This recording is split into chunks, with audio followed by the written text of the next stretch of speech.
Antlers. Oh, you're so good, bunch of teachers. Okay. Am I clicking for you or you? I thought I would start with a Christmas card I got today that says, "Dear Miss Jones, thank you for your help this term. You're a technical wizard." Can you tell looking at this that I don't really agree? This kid's either really, really sweet or deeply ironic. So we'll see how we go. I've called my presentation "Miss It Isn't Working" because that's the phrase I've heard most this week, to the point where I thought I might get those pulsy veins in my head. Okay, go.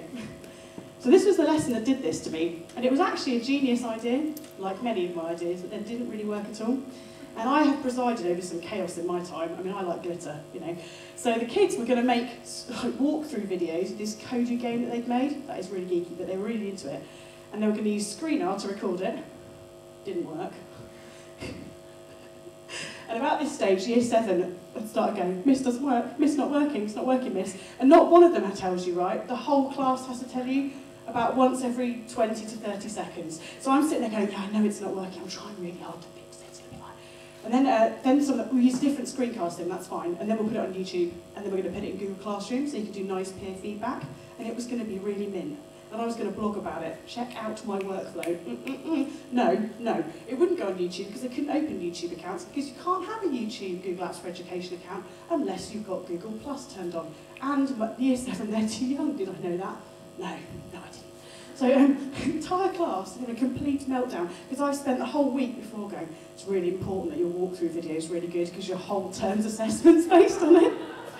And like literally, "Miss not working, Miss not working." And they've all come back every lunchtime since to say, "Miss, it's not working still." To the point where I went, "Just save it as an MP4, and they were going, "What?"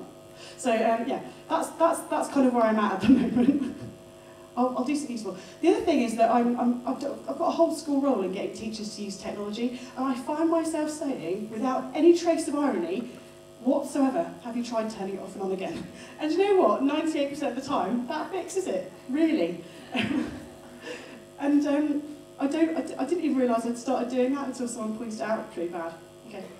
The other thing that I have to explain to teachers a lot is, they go, "I'm in my Google Classroom," which, by the way, if you get the chance to play with, is pretty cool, "and it's not working." And I go, "That's because you're an Internet Explorer."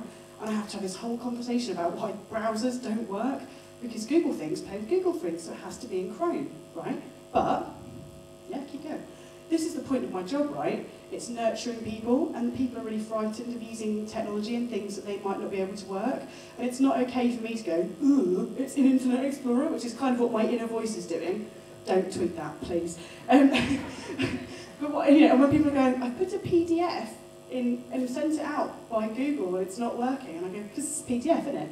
But like, it's trying really hard to do that nurture thing where I go, "That's okay. If you we could like put that into a Word document, totally copy and paste it, will work." It's trying to build people's confidence and like take them by the hand and nurture them to be okay with trying, and also be okay with messing up.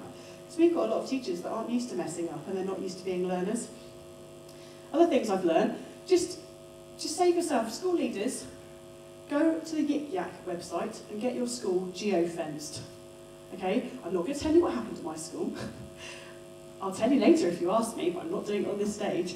But it was not good. And I'm not the sort of person that bans apps. I go, "Let's all encourage each other and learn about education and social media responsibility and stuff." No, don't. Just ban it. You can get it geo-fenced, do it straight away, do it now. Yeah.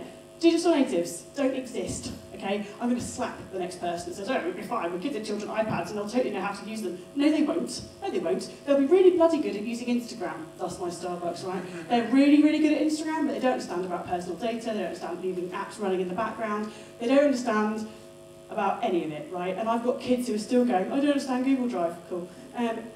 Don't make those assumptions that the kids will be really brilliant and they'll teach the teachers. The only kids that do that are my digital leaders.